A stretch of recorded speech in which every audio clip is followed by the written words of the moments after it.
నిన్నైతే ఆరాధ్య వద్దు. Hi friends, ఎట్లా ఇది ఉప్పాడ బీచ్ మార్గంలోని సముద్ర తీర ప్రాంతం అండి.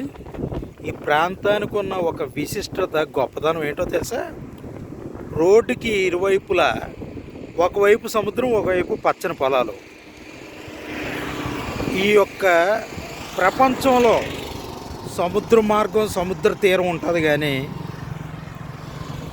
రోడ్డుకి ఒకవైపు సముద్రం, ఒకవైపు పచ్చని పొలాలు ఎక్కడా లేదండి. అటువంటి నేల మన కాకినాడ దగ్గరలో ఉప్పాడ భూమి మీద దేవుడు ప్రకృతి కల్పించిన వరప్రసాదం అన్నమాట. Bye friends.